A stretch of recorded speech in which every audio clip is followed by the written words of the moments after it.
యేసయ్య ఎత్తుక్కుంటూ వచ్చాడు వాళ్ళ దగ్గరికి. అయితే ఆయన యేసు అని శిష్యులు గుర్తుపట్టలేరు. జాగ్రత్తగానండి. 3.5 సంవత్సరాలు ఉన్నారు యేసయ్యతో. 3.5 సంవత్సరాలు, 3.5 years. యేసు ప్రభు ఒడ్డులో ఉంటే గుర్తుపట్టలేదు. దీన్ని మన జీవితంలో తీసుకురామంటారా? బైబిల్ చదువుకున్నావు, చక్కటి తలంపులు వచ్చాయి, చాలా ఆదరణ దొరికింది, ప్రార్థన చేసుకున్నావు, అయిపోయింది. ఇది దేవుడితో సంబంధం బాగున్నప్పుడు.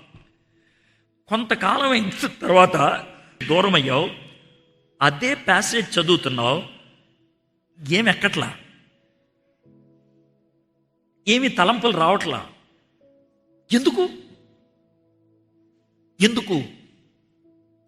What happened? దేవునితో నీకు సంబంధం లేనప్పుడు వాక్యం కూడా డ్రైగా అనిపిస్తుంది.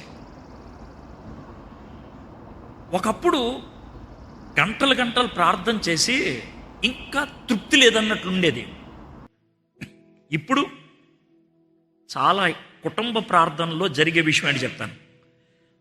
డాడీ మీరు ప్రార్థన చేయండి. ఎందుకు? మమ్మీ చేస్తే చాలా పేర్లు చెప్పుద్ది, చాలా పొడుగుంటుంది మమ్మీ ప్రార్థన, అంతసేపు నేను మోకరించలేను.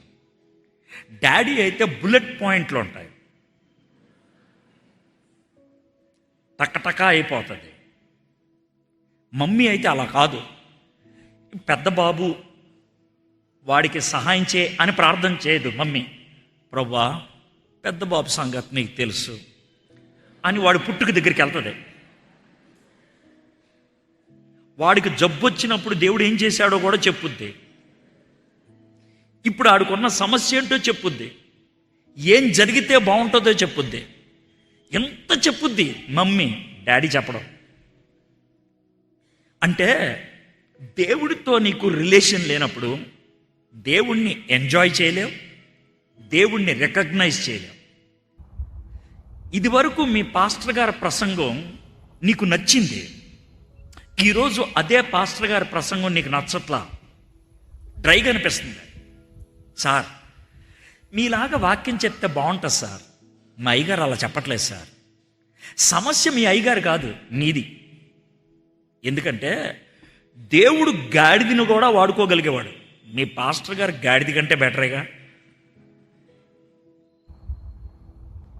వినగలిగే మనస్సు ఉంటే దేవుడు ఎవరినైనా వాడుకుంటాడు. God can use anybody if you have the desire.